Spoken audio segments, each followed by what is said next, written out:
दोस्तों आज भारत और बांग्लादेश के बीच 3 मैचों की टी20 सीरीज का तीसरा और सबसे इंपॉर्टेंट मुकाबला खेला गया और इस मैच में तो रोमांच की सारी हदें पार हो गई।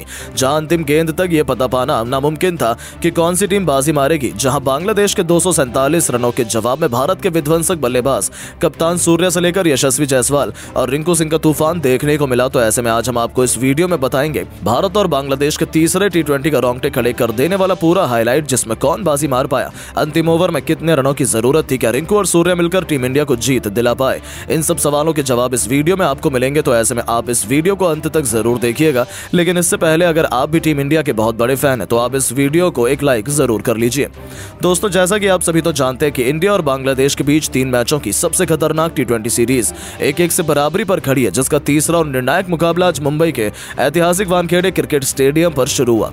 यहाँ बांग्लादेश के कप्तान नजमुल हुसैन संतो ने टॉस जीतकर पहले बल्लेबाजी करने का फैसला चुना और यहाँ जब बांग्लादेश की टीम बल्लेबाजी करने के लिए उतरी तो हमेशा की तरह उनके लिए पारी की शुरुआत लिटन दास के साथ तंजीद हसन की खतरनाक जोड़ी मैदान में आई। जहां दोनों बल्लेबाजों से उम्मीद तो यही लग रही थी कि पहले विकेट के लिए बड़ी साझेदारी देखने के लिए मिले, लेकिन दोस्तों यहां पर तंजीद हसन के रूप में पहला बड़ा झटका बांग्लादेश की टीम को जसप्रीत बुमराह ने दिया।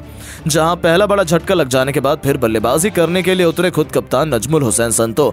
जहां लिटन दास और संतो मिलकर साझेदारी को आगे बढ़ा पाते, उससे पहले ही लिटन को 7वें ओवर की दूसरी गेंद पर रियान पराग ने बोल्ड कर दिया और यहां लिटन 20 रन बनाकर ही आउट हुए। अब 2 बड़े झटके लग जाने के बाद बांग्लादेश की टीम पूरी तरह से लड़खड़ा चुकी थी। ऐसा लग रहा था कि आज के मुकाबले में बांग्लादेश की टीम ज्यादा से ज्यादा भारत के आगे 120 या 100 रन ही बना पाएगी। अब यहां संतो और शाकिब अल हसन पर पूरा दारोमदार था अपनी टीम के लिए ज्यादा से ज्यादा रन बनाने का।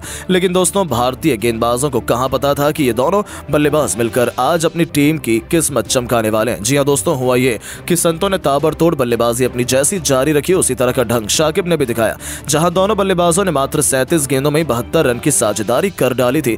इस दौरान विकेट चटकाना काफी अहम हो चुका था। तभी कप्तान सूर्या ने फैसला किया कि वो गेंदबाजी पर अपने सबसे भरोसेमंद खिलाड़ी जसप्रीत बुमराह को लेकर आएंगे और 14वें ओवर की तीसरी गेंद पर बुमराह ने शाकिब के रूप में तीसरा बड़ा झटका बांग्लादेश की टीम को दिया, जो कि 43 रन बनाकर आउट हुए।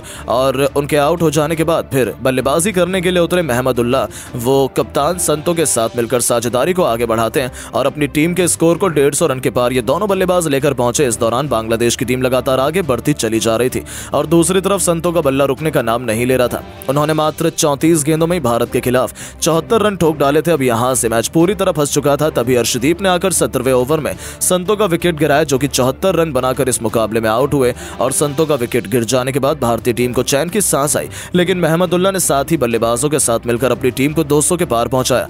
इस दौरान महमदुल्लाह ने जहां 53 रन बनाए और बांग्लादेश की टीम 20 ओवर में 6 विकेट के नुकसान पर भारत के खिलाफ 245 रन बनाने में कामयाब रही। और इस दौरान भारत के लिए सबसे ज्यादा 4 विकेट जसप्रीत बुमराह के नाम रहे, तो वहीं 1 विकेट अर्शदीप सिंह और रियान पराग के नाम रहे।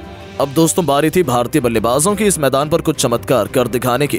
दोस्तों टीम इंडिया को विस्फोटक शुरुआत दिलाने के लिए यशस्वी जायसवाल के साथ खतरनाक अभिषेक शर्मा की तूफानी जोड़ी मैदान में उतरी थी। ऐसा लगा था कि ये दोनों खिलाड़ी टीम इंडिया को ताबड़तोड़ शुरुआत दिलाएंगे, लेकिन अभिषेक शर्मा इस मुकाबले में एक बार फिर जल्दबाजी कर बैठे। वो गेंदबाज के बिछाए जाल में फंस गए और फील्डर को अपना आसान सा कैच देकर इस खिलाड़ी को पवेलियन लौटना पड़ा।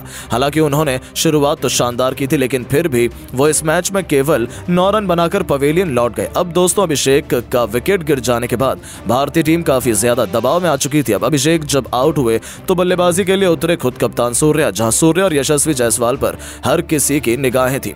ये दोनों बल्लेबाज दूसरे विकेट के लिए कितने रन जोड़ पाते हैं। इस दौरान सब कुछ सही चल रहा था। शाकिब अल हसन के ओवर में सूर्या ने एक के बाद एक लगातार 3 गेंद पर 3 खतरनाक छक्के लगाकर टीम इंडिया को तूफानी रफ्तार से आगे की तरफ बढ़ाना शुरू कर दिया था। दूसरी तरफ यशस्वी जायसवाल का बल्ला दहाड़ रहा था। 6 ओवर में टीम इंडिया ने 68 रन बनाए तो देखते ही देखते 8 ओवर में भारतीय पारी 90 रनों के पार खड़ी थी।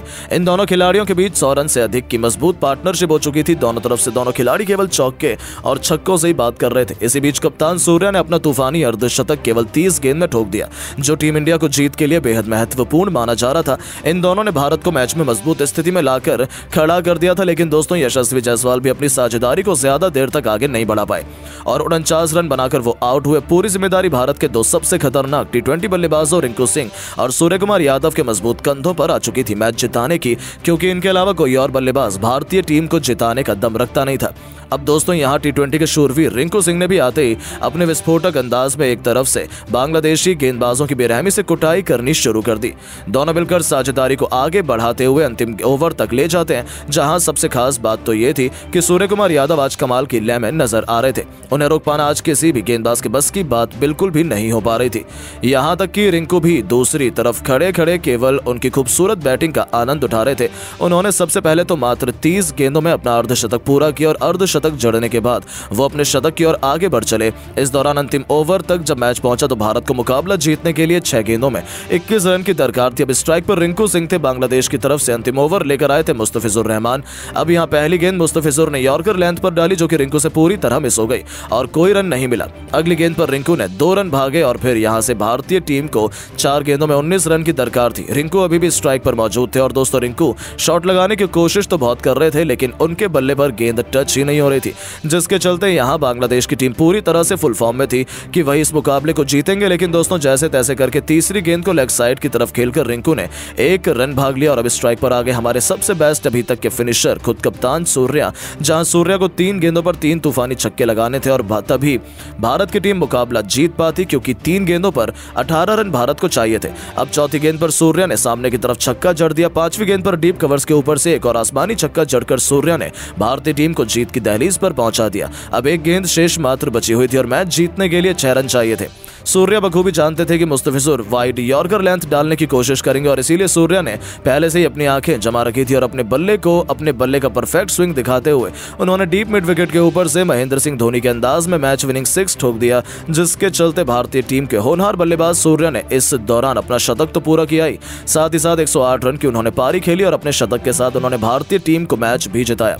बाकी इस मुकाबले में रिंकू के बल्ले से 48 रन निकले। हालांकि दोस्तों हम आपको बता दें कि भारत और बांग्लादेश के बीच खेला गया ये तीसरे टी20 से ठीक पहले अभ्यास सत्र का मुकाबला था, जिसमें भारतीय टीम की जीत हुई। बाकी अब आप सभी की क्या राय है भारतीय टीम की ऐसी बल्लेबाजी और गेंदबाजी को देख लेने के बाद, और आप टीम इंडिया को 10 में से कितने नंबर देना चाहेंगे? अपनी कीमती राय नीचे कमेंट करके जरूर बताएं। और आपको क्या लगता है कि बांग्लादेश के खिलाफ तीसरे टी20 मैच में टीम इंडिया जीतेगी या नहीं? अपनी कीमती राय नीचे कमेंट करके जरूर बताएं और ऐसी शानदार खबरों के लिए चैनल को सब्सक्राइब जरूर करें। धन्यवाद।